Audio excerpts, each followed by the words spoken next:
Two children, same age, same amount of time in their day. One has to be dragged to the homework table, bribed, reminded, threatened. And even then, the moment you look away, the pencil goes down. The other one picks up a book nobody asked them to read, stays with a puzzle long after most kids would have quit, asks questions at dinner that catch you off guard. Same childhood, completely different relationship with learning. So what's the difference? Most parents assume it's personality. Some kids are just naturally curious. Some aren't. But here's what decades of research and one of the most studied education systems in the world actually show. The love of learning is not a personality trait. It is a skill. And like every skill, it can be built deliberately from the very beginning. Here's the contrast that changes everything. In most Western homes, learning is motivated from the outside. Grades, sticker charts, screen time as a reward for finished homework. The implicit message the child receives, learning is the price you pay for the things you actually want. Japan operates on a completely different premise. In 2024, the National Center on Education and the Economy reported that 98% of Japanese 4- and 5-year-olds are already enrolled in early childhood education, ranking Japan in the global top 10 among OECD nations. But what happens inside those programs is not what most people expect. There are no academic drills, no flashcards, no pressure to read before first grade. Instead, there is play, there is reflection, there is struggle, and there is a very specific, very intentional set of beliefs about what a child actually needs in order to become someone who wants to learn. Let's go through them. The first belief, curiosity is already there. Your job is not to create it, it's to protect it. Doctors Richard Ryan and Edward Deci at the University of Rochester have spent over 4 decades building what is now one of the most replicated frameworks in educational psychology, self-determination theory. Their finding, supported by hundreds of studies across cultures and age groups, is this. Children are born intrinsically motivated. Curiosity is not something you install in a child. It arrives factory-fitted. The infant who shakes everything, tastes everything, throws everything across the room, and then looks at you to see your reaction. That is the seeking brain doing exactly what it was designed to do. The problem is not that children stop being curious. The problem is that the systems around them, well-intentioned systems, accidentally switch it off.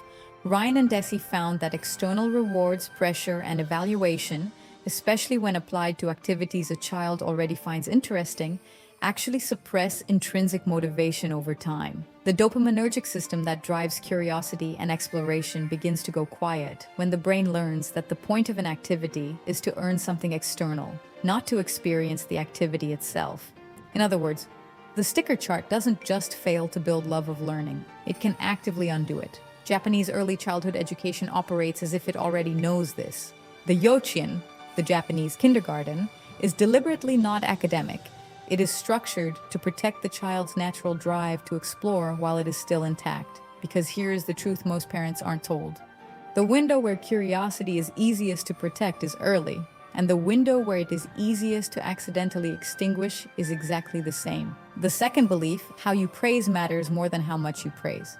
Dr. Carol Dweck of Stanford University conducted a study with children between the ages of 4 and 12 that became one of the most cited experiments in developmental psychology.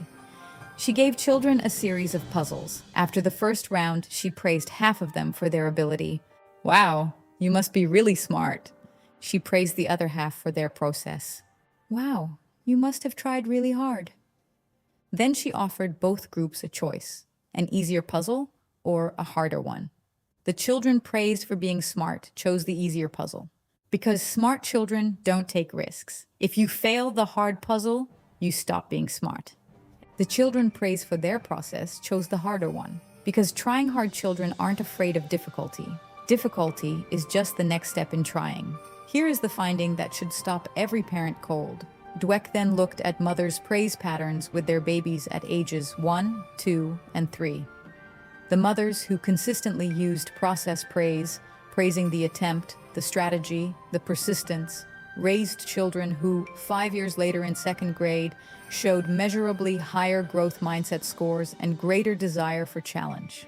The praise you give your toddler today is still shaping how they respond to difficulty at age 7. Japanese parenting instinctively reflects this.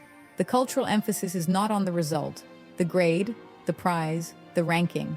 It is on effort, persistence, and improvement, not as a consolation for failure, as the actual definition of success. The word Japanese educators use for this orientation is not complicated. They simply call it gambatte. Do your best, keep trying. Not be the best, not win, keep trying. The third belief: struggle is not a problem to solve. It is the lesson itself. And this is where Japan introduces a concept that most Western parents have never heard, and that most Western instincts actively resist. It is called gaman, pronounced gaman. A 2024 study by researchers Izumi Taylor, Lin, and Kaneda, published in the US-China Education Review, examined how Japanese preschool teachers understand and teach gaman to children as young as 3 years old. Gaman translates roughly as enduring hardship with dignity. It is not suffering in silence. It is not giving up. It is the practiced capacity to stay with difficulty, to keep working, keep thinking, keep trying, without immediately reaching for rescue. The researchers found that Japanese teachers intentionally withhold help when a child is struggling with a task, not because they don't care, but because the struggle is the education. When a child sits with a difficult puzzle and resists the urge to give up, when they try one approach, then another, when they finally solve it with no adult doing it for them, something happens that no adult can give them from the outside. They learn, I can do hard things. And that belief, built through dozens of small moments of productive struggle, becomes the engine of everything that follows. Gaman is closely related to what the research calls productive struggle, the state of being challenged just beyond your current ability, where the brain is working at full stretch but not yet overwhelmed. Neuroscience calls this the optimal zone for learning. Japan calls it childhood. The contrast with most Western parenting is sharp. When a child struggles, the instinct is to help immediately, to explain, to simplify, to take the pencil and show them the message unintentionally delivered. This is too hard for you. You need me. Gaman delivers the opposite message, not through words, but through patient, watchful presence. This is hard. You can do it. I'm here. The fourth belief: mistakes are not the opposite of learning. They are the method. Here is where Japan introduces the concept that may be the most quietly radical of all: hansei. Pronounced hansei. Hansei, fansheng, means self-reflection, but not the vague, passive kind. Hansei is structured, habitual, and taught, beginning in Japanese preschools, as a fundamental life skill. A 2005 study by Taylor, Wang, and Ogawa examined hansei among Japanese teachers, parents, and relatives of kindergartners. The finding that separated Japanese and American educators most clearly was this: American pre-service teachers describe reflection as a disposition, a quality some people have and others don't. Japanese pre-service teachers described it as a skill, something they had been taught since early childhood and practiced every day since. In Japanese schools, hansei is built into the rhythms of the day. After an activity, children are guided through 3 questions. What happened? What could I do differently? What will I try next time? Not as punishment, not as shame, as standard operating procedure.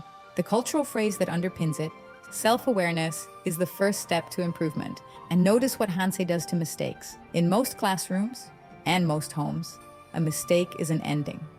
Something to correct, move past, forget. In Japanese education, a mistake is a beginning. It is information. It is the thing you examine, understand, and carry forward. A child raised with hansei does not fear being wrong. They have practiced, literally hundreds of times, the act of looking at what went wrong and asking, what does this teach me? That is not a personality trait. That is a trained reflex. And it produces something that no amount of external pressure can produce. A child who, when they hit a wall, doesn't panic, doesn't quit, doesn't wait for someone to rescue them. A child who gets curious about the wall. The fifth belief: the environment teaches, whether you design it or not. Here is where the contrast lands its hardest punch. External motivation, grades, rewards, pressure, requires someone to apply it. Someone has to enforce it, follow up on it, maintain it. The moment the parent or teacher steps away, the motivation steps away with them. Internal motivation requires none of that. Ryan and Deci's research showed that intrinsic motivation, once protected and developed, predicts learning outcomes not just in the classroom but in autonomous settings. Situations where no one is watching, no one is evaluating, no reward is waiting.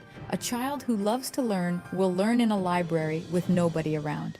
A child who has only ever been externally motivated will stop the moment the external motivation does. This is the real test. And it is precisely the question Japanese educators have been asking for generations. Not, how do we make children perform? But, how do we raise children who learn even when we are not there? Hansei, gaman, process praise, protected curiosity. None of these require a special school or a different country. They require a shift in what you reward, in how you respond to struggle, in what you call success.